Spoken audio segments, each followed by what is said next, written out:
दोस्तों, माना जाता है कि मशहूर फ्रेंच मिलिट्री और पॉलिटिकल लीडर नेपोलियन बोनापार्ट ने चाइना के बारे में ये कहा था कि चाइना को सोने दो, क्योंकि अगर वो जाग गया तो दुनिया हिला देगा। क्या पता नेपोलियन आज जिंदा होते तो शायद उनको भी अपने कहे हुए इस बात की सच्चाई देख हैरानी होती। 9 साल पहले चाइनीज प्रेसिडेंट शी जिनपिंग ने बेल्ट एंड रोड इनिशिएटिव यानी BRI लॉन्च किया था।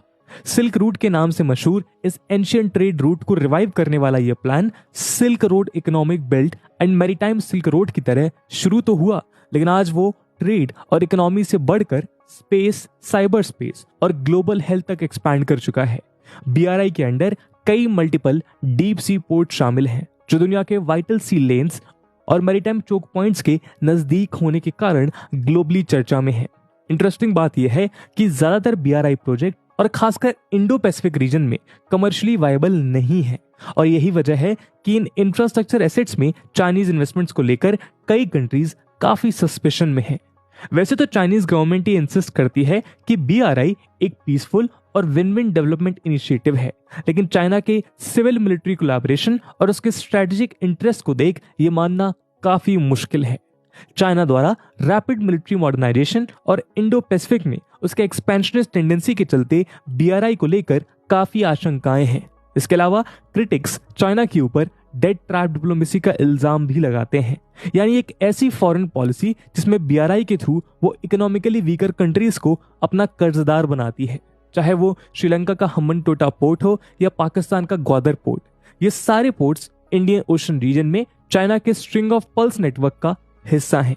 एनालिस्ट की माने तो दुनिया के बिजनेस शिपिंग रूट में चाइना का यह प्रेजेंस सिर्फ इकोनॉमिक नहीं हो सकता, और ये बात जिबूटी में चाइनीज मिलिट्री बेस और इंडियन ओशन में चाइनीज सबमरीन्स के प्रेजेंस से साफ देखी जा सकती है। तो आखिर चाइना अपने $multi trillion इंफ्रास्ट्रक्चर प्रोजेक्ट को मिलिटराइज करने में क्यों लगा हुआ है? क्या है इन इकोनॉमिक कंसर्न्स के पीछे छुपा हुआ चाइना का रियल मोटिव, और क्या होगा इसका जियोपॉलिटिकल इंपैक्ट? आज के वीडियो में हम इन्हीं सवालों पे चर्चा करेंगे।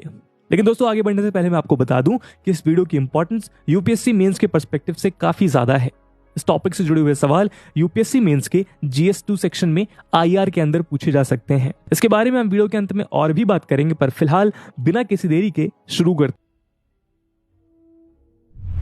दोस्तों, इतिहास में शायद चाइना की belt and road initiative global infrastructure में किया गया अब तक का सबसे बड़ा इन्वेस्टमेंट है।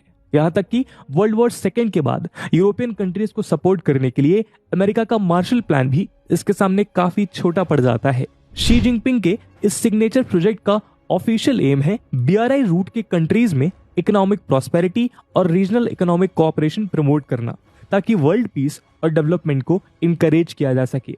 चाइनीज लीडर ये एम्फसाइज करते आ रहे हैं कि BRI का मकसद है फाइनेंशियल, ट्रेड और पीपल टू पीपल कनेक्टिविटी को इंप्रूव करना, इंफ्रास्ट्रक्चर फाइनेंसिंग और डेवलपमेंट नीड को एड्रेस करना, और पॉलिसी कोऑर्डिनेशन के जरिए फाइनेंशियल इंटीग्रेशन को एनहांस करना। और इस प्रोजेक्ट का सेंट्रल फैक्टर है पोर्ट डेवलपमेंट्स, क्योंकि चाइना की इकोनॉमी के लिए पोर्ट्स ही सबसे क्रूशियल है। चाइना के इंडस्ट्रियल और डोमेस्टिक नीड्स को पूरा करने के लिए कमोडिटीज का इजी ट्रांसपोर्टेशन और मार्केट्स तक प्रोडक्ट का सप्लाई बहुत जरूरी है, जिसके लिए वो इन पोर्ट्स के एक्सेस को सिक्योर करना चाहता है। यही नहीं, पोर्ट डेवलपमेंट में कई दूसरे ट्रांसपोर्ट इंफ्रास्ट्रक्चर भी शामिल हैं, जैसे रोड्स, रेलवेज, एयरपोर्ट्स और energy infrastructure. In fact BRI overall 44% energy project से बना है और सिर्फ 30% ट्रांसपोर्टेशन इंफ्रास्ट्रक्चर रिप्रेजेंट करता है। वैसे तो फिजिकल इंफ्रास्ट्रक्चर की इंपॉर्टेंस को अंडर एस्टिमेट नहीं किया जा सकता, लेकिन BRI इनिशिएटिव डिजिटल और आउटर स्पेस के सेक्टर्स में भी एक्सपैंड कर चुका है। चाइना के टेक्नोलॉजिकल राइज में डिजिटल कनेक्टिविटी और आर्टिफिशियल इंटेलिजेंस क्रूशियल कंपोनेंट्स हैं। चाइना और उसके बाहर कई लोग इस इनिशिएटिव को वेलकम करते हैं, क्योंकि ये चाइना के लिए ग्लोबल एंगेजमेंट का एक सिग्निफिकेंट प्लेटफॉर्म है। उनका ये मानना है कि यूएस के रिलेटिव डिक्लाइन की वजह से ग्लोबल पॉलिटिक्स में जो गैप क्रिएट हुआ, जिसे चाइना अपने एक्टिव इंटरनेशनल एंगेजमेंट से फुलफिल करने की कोशिश कर रहा है। लेकिन BRI के एस्पिरेशंस के बावजूद इसे लेकर कई सवाल किए जा रहे हैं, खासकर ये कि क्या इकोनॉमी की आड़ में चाइना BRI को एक मिलिट्री प्रोजेक्ट बनाने की कोशिश कर रहा है।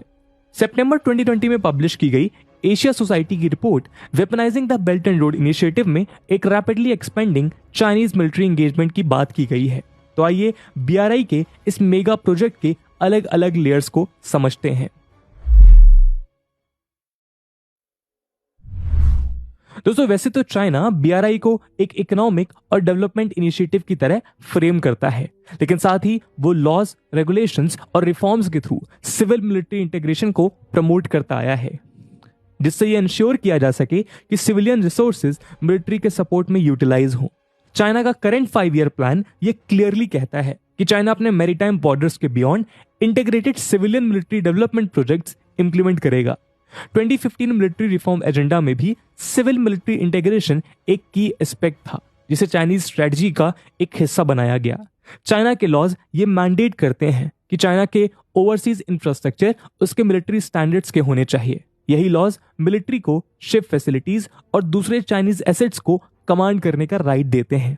इसलिए साफ है कि बीआरआई इंफ्रास्ट्रक्चर और एसोसिएटेड टेक्नोलॉजीज डुअल यूज यानी सिविलियन और मिलिट्री पर्पस के हिसाब से बनाए गए हैं, ताकि वो पीएलए के कई तरह के मिलिट्री ऑपरेशंस को सपोर्ट कर सके।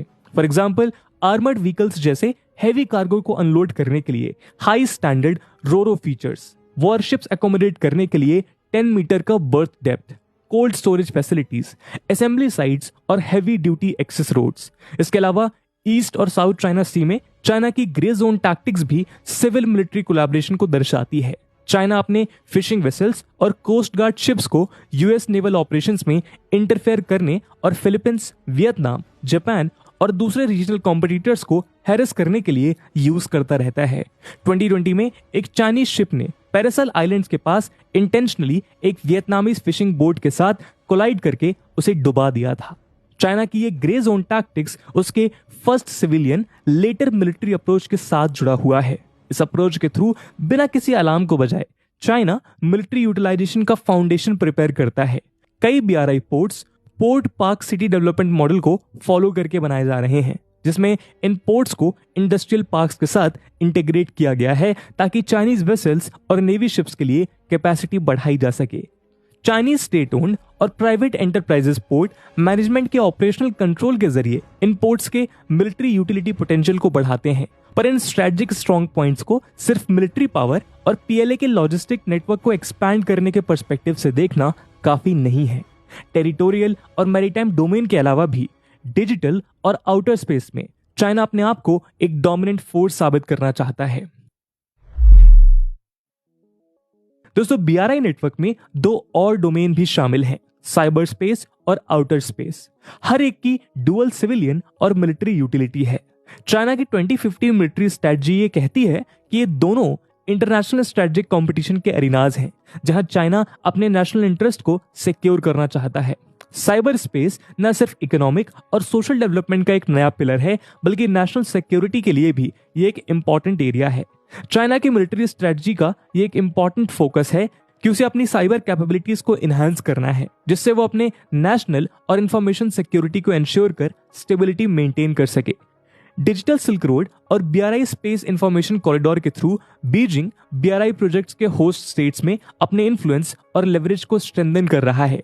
इस इंफॉर्मेशन कॉरिडोर का एक सेंट्रल एलिमेंट है बीडोज सैटेलाइट सिस्टम, जो बीआरआई प्रोजेक्ट्स को डिजिटली जोड़ता है। इसमें navigation, remote sensing, weather, communication, data relay satellites और ग्राउंड स्टेशंस और डेटा सेंटर शामिल हैं, जिन्हें disaster relief, port operations, transportation, financial services, agriculture और अर्बन प्लानिंग के अलावा भी कई और सिचुएशंस के लिए इस्तेमाल किया जा सकता है।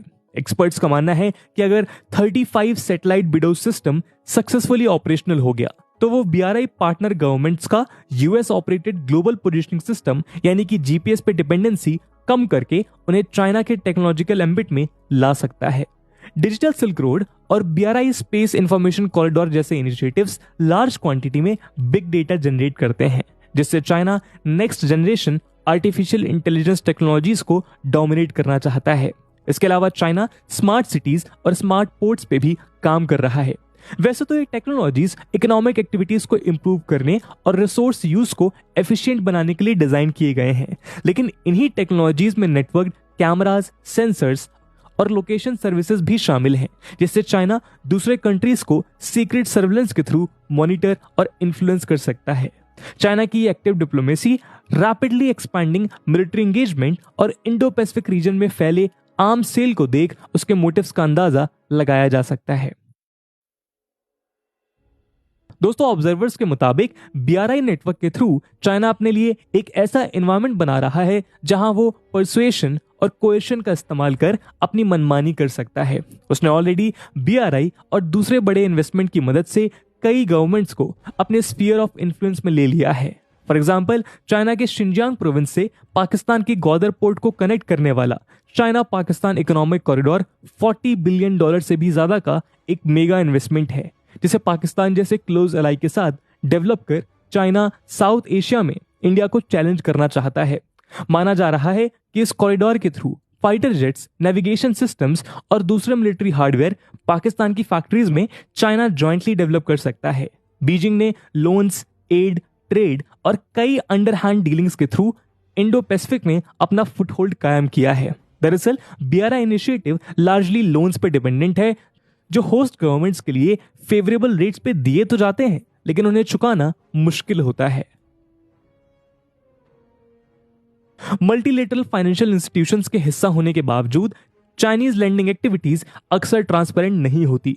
कई रिपोर्ट्स में ये देखा गया कि श्रीलंका के हम्बनटोटा पोर्ट जैसे कई प्रोजेक्ट्स कमर्शियली या फाइनेंशियली साउंड ना होने पर भी डेवलप किए जाते हैं और इसीलिए वो चाइना के कर्ज तले डूब जाते हैं। इसी डेट ट्रैप की मदद से चाइना क्लाइंट स्टेट्स का एक ग्रुप तैयार कर रहा है जो उसके जियोपॉलिटिकल एम्बिशंस को सपोर्ट कर सके, जैसे ताइवान का यूनिफिकेशन, ईस्ट और साउथ चाइना सी में सोवरेन राइट्स और इंडिया के साथ लैंड बॉर्डर का एक्विजिशन। अपने एक्सपेंशन को पुश करते हुए चाइना न सिर्फ मल्टीलेटरल रूल सेटिंग इंस्टीट्यूशंस को इन्फ्लुएंस कर रहा है, बल्कि नए इंस्टीट्यूशंस क्रिएट कर रहा है। बीआरआई प्रोजेक्ट ऐसे ही एक रीजनल इकोसिस्टम की कल्पना करता है जो चाइना को फेवर करता हो। एक्सपर्ट्स का मानना है कि अगर बीजिंग बीआरआई के थ्रू अपने कोर इकोनॉमिक और मिलिट्री इंटरेस्ट सिक्योर करने में सफल हो गया तो वो अमेरिकन वर्ल्ड ऑर्डर के लिए एक गहरा सदमा होगा। दोस्तों, अब तक ये बात तो साफ हो गई होगी कि बीआरआई का मिलिटराइजेशन सिनो यूएस राइवलरी का एक मेजर कंपोनेंट है। बीआरआई नेटवर्क का इस्तेमाल कर चाइना यूएस और बाकी कॉम्पिटिटर्स के कंपैरिजन में मार्केट्स तक अपने गुड्स तेजी से पहुंचा सकता है। चाइना के dual use strategic strong points, port access और ओवरफ्लाइट के कॉम्प्लिकेशंस के सहारे यूएस के पावर प्रोडक्शन को काउंटर कर सकते हैं। चाइना के trade ties, digital services, financial leverage और एक्सपैंडिंग एंगेजमेंट के चलते यूएस मिलिट्री के ऑपरेशनल कंस्ट्रेंट्स बढ़ते नजर आ रहे हैं, खासकर ऐसी सिचुएशन में जब कोई थर्ड पार्टी चाइना विरोधी कोई भी एक्शन नहीं लेना चाहता। तो क्या एक China centric regional order possible है? दोस्तों, ये सच है कि चाइना अपने इन्फ्लुएंस को कायम करने में काफी सक्सेसफुल रहा है, लेकिन कई एक्सपर्ट्स का मानना है कि एक सिनोसेंट्रिक रीजनल ऑर्डर अभी भी सच्चाई से बहुत दूर है। चाइना बीआरआई जैसे इंटरनेशनल प्रोजेक्ट्स को वेपनाइज तो कर रहा है, लेकिन उसके पास ऐसा कोई ग्लोबल विजन नहीं है जैसा वर्ल्ड वॉर सेकेंड के बाद अमेरिका के पास था। इसके अलावा चाइना की खुद की इकोनॉमी कोविड-19 पैंडेमिक के बाद कई प्रॉब्लम्स की शिकार हुई है और इन दिनों बिजनेसेस और कंज्यूमर एक्टिविटी बैडली इंपैक्टेड है। ऊपर से कई बीआरआई प्रोजेक्ट्स ऑलरेडी कैंसिल या डिले हो चुके हैं क्योंकि रेसिपिएंट कंट्रीज चाइनीज डेट्स को चुका नहीं पा रही। इसी कारण चाइना के लिए पहले की तरह इन्वेस्टमेंट और कैपिटल सप्लाई बनाए रखना मुश्किल हो रहा है और करेंटली चाइना एक्सपेंशन के बजाय डोमेस्टिक प्रायोरिटीज पर फोकस कर रहा है। पॉपुलर ओपिनियन यह है कि अभी भी यूएस और बाकी लाइक माइंडेड स्टेट्स के पास इंडो पैसिफिक में चाइना के साथ कंपीट करने का काफी स्कोप है। दरअसल बीआरआई का वेपनाइजेशन सिर्फ एक मिलिट्री इशू नहीं है और इसीलिए इसका सॉल्यूशन सिर्फ मिलिट्री नहीं हो सकता। हर डोमेन में बीआरआई के क्रेडिबल ऑल्टरनेटिव्स पे फोकस करके यूएस और उसके एलाइज चाइना को काउंटर कर पाएंगे। इंडिया के लिए भी ऑपोजिशन से ज्यादा ऑल्टरनेटिव्स पर फोकस करना जरूरी है। दोस्तों, हाल ही में यूएस प्रेसिडेंट जो बाइडेन की एडमिनिस्ट्रेशन ने एक Indo Pacific strategy document release किया जो चाइना के इकोनॉमिक और मिलिट्री माइट को काउंटर करने पे फोकस्ड है और इस स्ट्रैटेजी का एक मेन प्लेयर इंडिया है।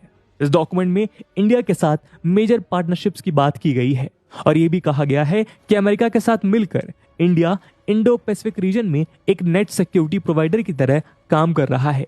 इंडिया ऑलरेडी जापान, ऑस्ट्रेलिया और यूएस के साथ क्वाड यानी कि क्वाड्रिलेटरल सिक्योरिटी डायलॉग में शामिल है, जिसका प्राइमरी फोकस है चाइना के कोएशन और एग्रेशन को काउंटर करना। खासकर चाइना के मिलिट्री इन्फ्लुएंस को एड्रेस करने के लिए इस साल मई में क्वाड ने एक नई मैरीटाइम सर्विलेंस इनिशिएटिव और $50 बिलियन का इंफ्रास्ट्रक्चर प्रोजेक्ट अनाउंस किया है। एक्सपर्ट्स के मुताबिक क्वाड में इंडिया का रोल इंडिया यूएस रिलेशनशिप का एक इंपॉर्टेंट एलिमेंट है, जहां यूएसए बायलैटरली और दूसरे ग्रुप्स के थ्रू इंडिया का राइज और रीजनल लीडरशिप को सपोर्ट करता रहेगा।